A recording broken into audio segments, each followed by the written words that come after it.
Hi everyone, my name is Liz Thorpe. I'm one of the country's leading experts on cheese. I've written 2 books. I have paired wine and cheese with Kelly Clarkson. I've even judged on the TV show Chopped. Today, my best friend Leah reached out for some hostessing help. Would you get everyone up to speed? Yeah, so Daryl is my husband, wants to have some work people over, and I don't really know them, so I need some crowd-pleasing options, but I also want it to feel special. Okay, cool. So I pulled 4 different kinds of Beemster that we're gonna taste today.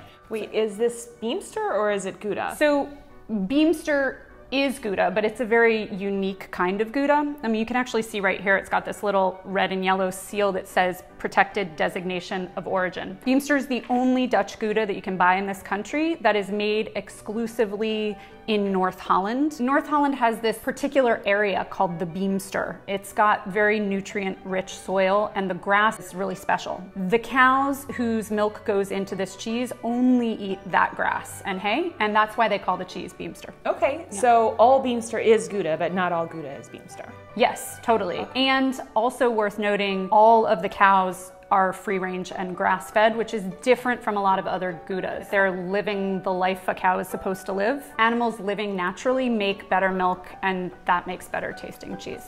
So let's taste cheese. Yeah. Okay.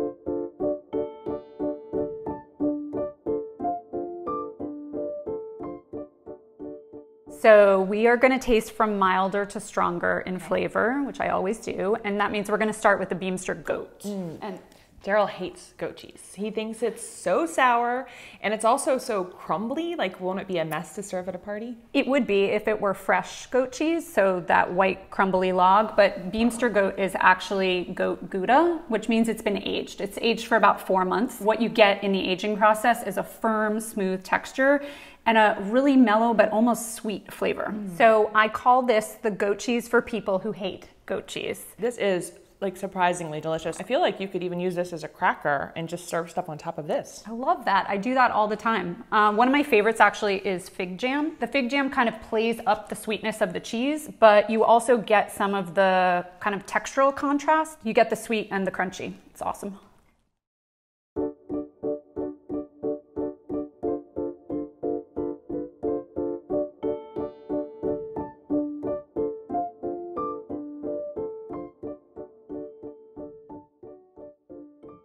So next up is Beemster smoked Gouda. This is unusual because most smoked Gouda in the US is processed cheese with smoke flavoring added to it. So it's sort of gummy and tastes kind of like kielbasa. I don't usually like smoked cheeses, but this is, I don't know, maybe milder? I like it. Yeah, it's because it starts out as actual grass-fed Gouda. You can see the grill marks on the cheese.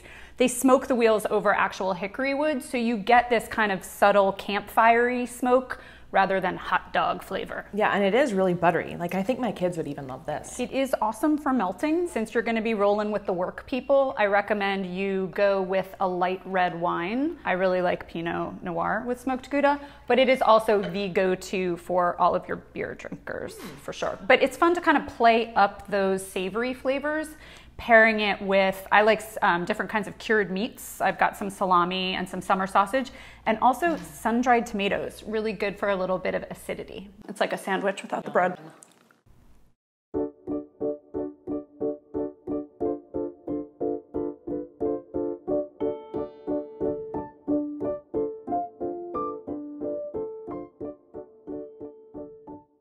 Now we're gonna go to the Beemster aged Goudas. Around a year of age, flavors really intensify. So you start to taste like salted caramel and toasted nuts. So start with the signature, which is the 12-month aged, and then we're gonna go over to the classic, which is aged for 18 months. I am gonna push hard for you to pick one of these because while most people have heard of Gouda, so many people have never had aged Gouda. Yeah, this is totally not what I think of when I think of Gouda. Like, it's almost like a Parmesan, it's kind of crunchy, but it's also really creamy. Those are the 2 things that make these cheeses awesome. Around a year of age, they start to develop these crystallized proteins, those little white specks in the cheese, and it gives this amazing, like, crunchy flake inside the texture of the cheese, which people love.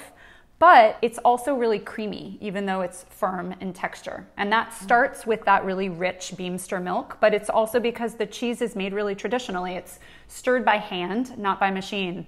And honestly, you know, making cheese a better way makes better tasting cheese. Yeah, the flavor of the classic is so like concentrated and intense. Like, what would you even serve this with? So I save this for the big red wine lovers, people who are into Malbec, Zinfandel, Cabernet Sauvignon. The cheese is intense enough to stand up to the wine. And for pairing, I know this sounds weird, but I'm gonna suggest you go with chocolate. They have very complementary flavors, and I really like a dark chocolate, a little bit bitter with nuts.